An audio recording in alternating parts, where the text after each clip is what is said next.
बेहतरीन आपको कॉन्सेप्ट देने वाला हूँ। ये और ये दो अलग अलग आपको दो क्लॉज है, नहीं है कि मैं क्या कहना चाहता हूँ, डायरेक्ट क्या होता है, डायरेक्ट क्या होता है, ये बात की बात है। अंदर वाले सेंटेंस की ये जो वर्ब होंगी ना, ये दो ही फॉर्म होंगी सब्जेक्ट के बाद। यस गाइस, आज मैं आपको नरेशन के क्वेश्चंस कैसे करते हैं इसका बहुत ही बेहतरीन आपको कॉन्सेप्ट देने वाला हूँ। आप कहोगे सर ये तो गजब कर दिया आपने। देखिए आपको मैं बता दूं, आपके सामने ना जब डायरेक्ट से इनडायरेक्ट आप बनाते हो ना, तो जाहिर सी बात है जो डायरेक्ट होता है ना आपके सामने, ये देखो मैं दो लाइन बना रहा हूं और ये जो दो लाइन बना रहा हूं ना, इन दो लाइन का मतलब क्या है इसको जानो। ये मैंने डबल लाइन बनाई है, डबल। तो ये जो दूसरा है इसको मैं इन्वर्टेड कॉमास के अंदर रख देता हूं। मतलब ये और ये दो अलग अलग आपको दो क्लॉज दिख रहे हैं, मतलब दो सेंटेंस दिख रहे हैं, ठीक है। तो आपको ये एक ये दिख रहा है, एक ये दिख रहा है, आप इसको कह दो डबल सेंटेंस। डी मतलब दो है ना, तो डी को डबल, डी को डबल मतलब दो हैं, तो ऐसे। अब ये डी से एक वर्ड बना लो बोले तो डायरेक्ट। इसका मतलब ये हुआ कि जब दो अलग अलग आपको सेंटेंस दिखाई दें ऐसे, एक इन्वर्टेड कॉमास वाला और एक बिना इन्वर्टेड कॉमास वाला, तो आप समझ जाओ ये डायरेक्ट है। आपको क्या करना है, इन दोनों सेंटेंसेस को मिला के ना एक बनाना है। इन दोनों को मिला के एक बनाना है इनडायरेक्ट, ठीक है। मैं सीधा तरीका बता रहा हूं आपको, तो आपको उधर जाने की आवश्यकता ही नहीं है कि मैं क्या कहना चाहता हूँ, डायरेक्ट क्या होता है, इनडायरेक्ट क्या होता है, ये बात की बात है। आप सीधा क्वेश्चन कर रहे हो, सीधा डायरेक्ट, ठीक है ना। तो आप उस पर ध्यान दो। तो दो सेंटेंसेस को मिला के एक सेंटेंस बनाना है, ठीक है। अब आप इसको आप यहां लिख दें, एक सेंटेंस को मतलब रोमन संख्या में यहाँ आई लिख दें, मतलब ये एक लिख दें रोमन संख्या में। और ये जो है ना आई, मतलब रोमन संख्या के एक है, ये आई जैसा लग रहा है।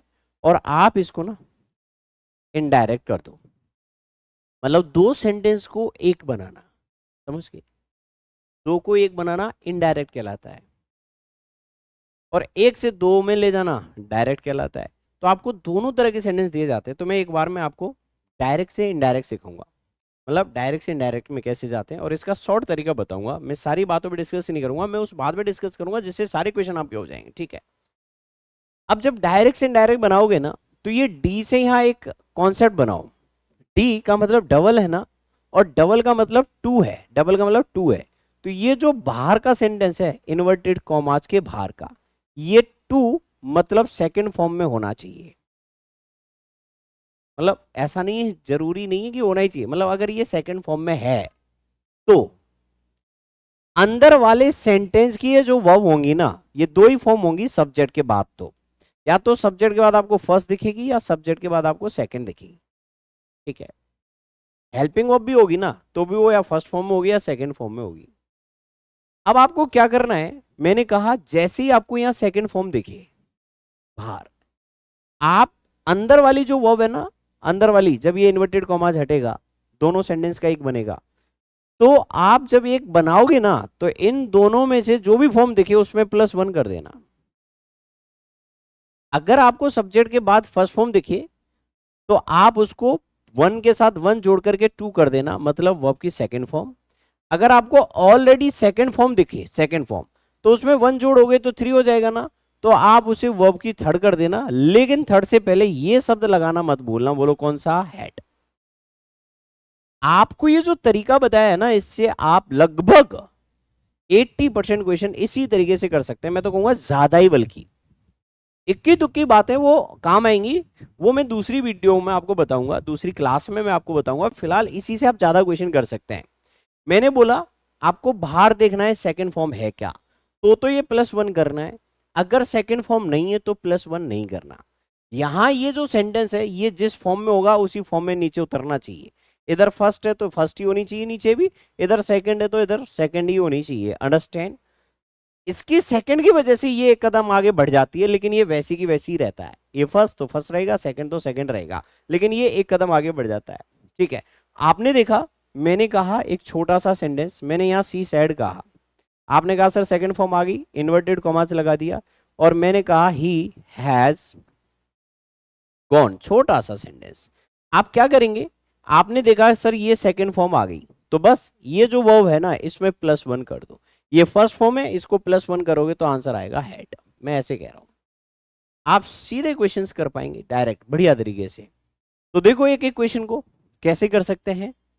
आपके सामने मैं क्वेश्चन रख रहा हूं, हालांकि ये इस तरह के एरर्स पूछे जा सकते हैं, इस तरह के चेंजेस डायरेक्ट से इनडायरेक्ट में होते हैं, मैं केवल इस पॉइंट से चेंज करके बता रहा हूं, टेंस वाले से, समझे कि नहीं। ये सेकेंडरी है, इतने इंपॉर्टेंट नहीं है, मतलब इंपॉर्टेंट तो है, चेंज तो होंगे, लेकिन आप इनकी मदद से जल्दी सेंटेंस नहीं कर सकते, इसकी मदद से जल्दी कर लोगे, वो तरीका है ये। तो आपने कैसे देखा, आपका जो सेंटेंस है जो इन्वर्टेड कॉमास के बाहर का है वो ये है, इसने थोड़ा पीछे दे रखा है, कोई दिक्कत नहीं है, आगे पीछे कहीं भी दे सकता है, बदलना इन्वर्टेड कॉमास के अंदर को है। आप देखेंगे सेड कौन सी फॉर्म है, सेकंड, तो ये जो वर्ब है ना सब्जेक्ट के बाद, ये +1 कर दो, इज कौन सी फॉर्म है, फर्स्ट, इसकी सेकंड होती है वॉज, मैं तो पढ़ाता हूं हमेशा उसी तरीके से। आपको वॉज वाला ऑप्शन ढूंढना है, तो आप देखेंगे क्या ये वॉज वाला ऑप्शन है, नहीं, ये वॉज वाला ऑप्शन है, नहीं, ये वॉज वाला ऑप्शन है, नहीं, ये वाला है, बोलो हाँ, ये आपका आंसर है, 100% आंसर है। ये पूछा आपके सीजीएल 13/8/2021 मॉर्निंग शिफ्ट में।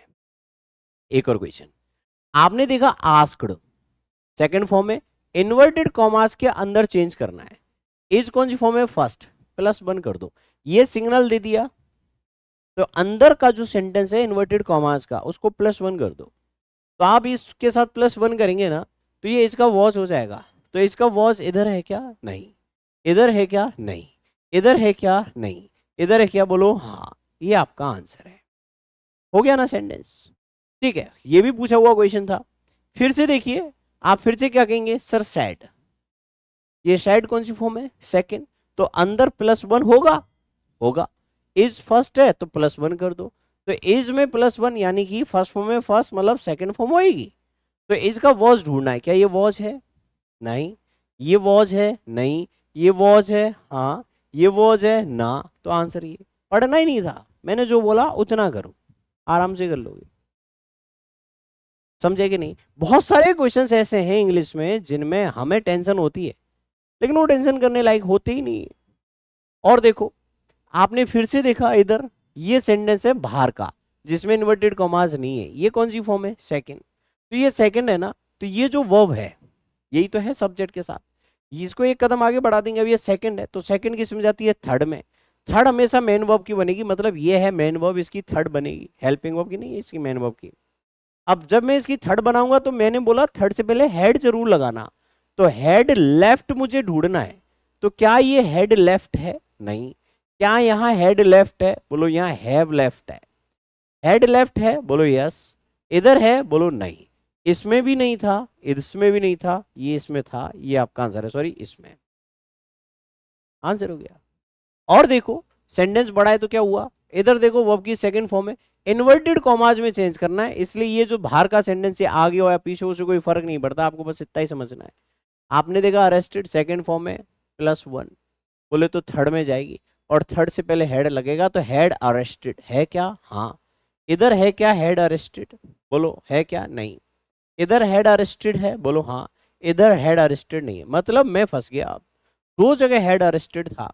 अब मैंने देखा यहाँ एक और वर्ब है, बोले तो ये भी सब्जेक्ट के बाद है, तो जितने भी सेंटेंस होंगे ना सब्जेक्ट के बाद उतनी सारी वर्ब चेंज होने की, तो आप इसको भी सेकंड फॉर्म में, ये सेकंड फॉर्म है तो इसको भी +1 करेंगे, बोले तो ये थर्ड हो जाएगी, और थर्ड से पहले वो ये हेड लगेगा, तो आपने फिर से एक और हेड देखना है, इधर हेड ब्रोकन है, ये तो पहले ही कट गया था, इधर हेड अरेस्टेड था बट इधर हेड ब्रोकन नहीं था, ये इसलिए कट गया, तो 3 क्रॉस सीधे सीधे हो गए ना, ये आपका आंसर हो गया। आगे देखो, ये कौन सी फॉर्म है, सेकंड, ठीक है, और ये इट इज है ये, अब इज फर्स्ट है, इधर सेकंड का सिग्नल मिलते ही इसमें +1 करने का, तो वॉच हो जाएगा। इधर देखो यहाँ वॉच वर है ही नहीं, इधर वॉच वर है ही नहीं, ठीक है, आपने देखा, ठीक है, इधर वॉच वर आपको दिखाई दे रहा है, बोलो हाँ या ना, और इधर आपको वॉच दिखाई दे रहा है, तो देखो ये इट के साथ है ना कि दैट के साथ, ये ऑप्शन खत्म, तो आपका आंसर ये हो गया,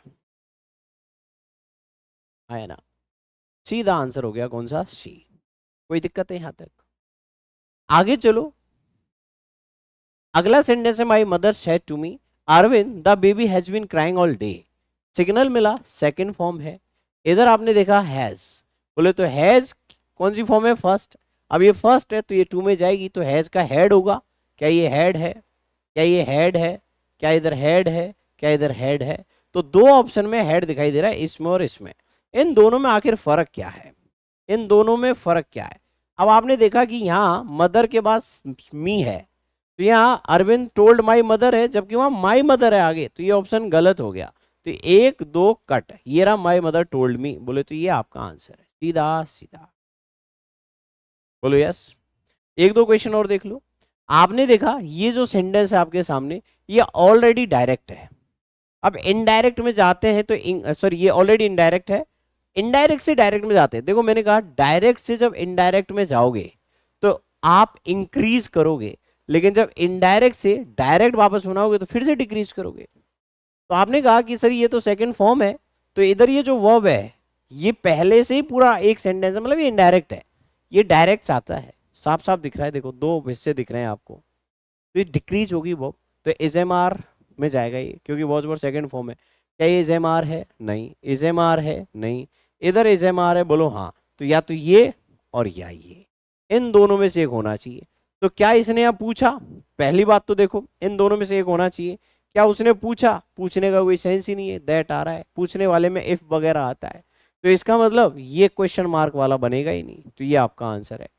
सारे पूछे हुए क्वेश्चन हैं, इस तरह से आप क्वेश्चन आसानी से कर सकते हैं और बेहतरीन तरीके से। और मैं वीडियोस लेकर आऊँगा, छोटे छोटे पॉइंट्स पे भी मैं वीडियोस लेकर आऊँगा, ठीक है। आप लोगों को ये कॉन्सेप्ट बताता रहूँगा ताकि छोटी छोटी गलतियाँ भी आपकी दूर हो जाएं, ठीक है गाइस। मिलते हैं अगली वीडियो में, थैंक यू।